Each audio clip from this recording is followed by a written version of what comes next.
Аты шулы сұлу жігіт. Бір ауылда Аян деген жігіт тұрды. Оның сұлулығы бүкіл өңірге аңыз болып таралған еді.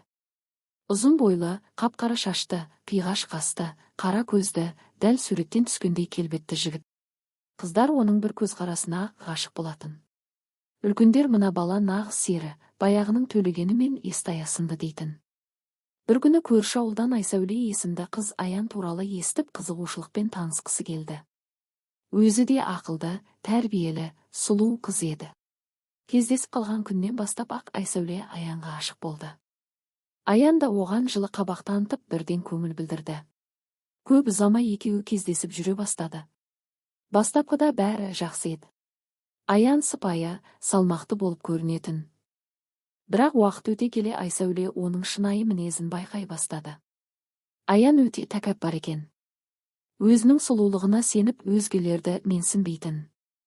Достарын менсінбей, ескертулерін тыңдамайтын. Кішкентай нәрсеге ашуланып қатты сөйлейтін. Айсәуле бірде кешігіп келгенде Аян оны ауыр сөздермен ренжітті. Қыз көзіне жас алды, бірақ сүйгені үшін кешірді. Кейін Аян жиі қызғанатын болды. Айсәуленің өзге жігіттермен сөйлескенін жақтырмай, оларға дөрекі сөздер айтатын. Бір күні Айсәуле Аянның досына сәлем берген үшін ұрыс естіді. Айсәуле ойлана бастады. Сыртқы сұлулықтың артында не жатыр?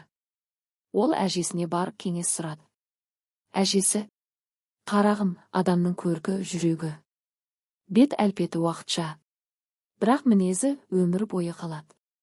Сұлулыққа емес, адамгершілікке ғашық бол" деді. Осы сөздер Айсәуленің жүрегіне жетті. Ол Аянмен кездесуді тоқтатты. Ал Аян не істесе де, кешірім сұраса да, қыз оралмады. Өйткені Айсәуле түсінді, ең сұлу жігіттің де жаман мінезі оның ең үлкен кемшілігі екен. Айсәуле кейін өзіне сай, мейірімді, қарапайым, адал бір жігітті жолықтырып, бақытты өмір сүрді. Ал Аян болса, ұзақ уақыт жалғыз жүрді.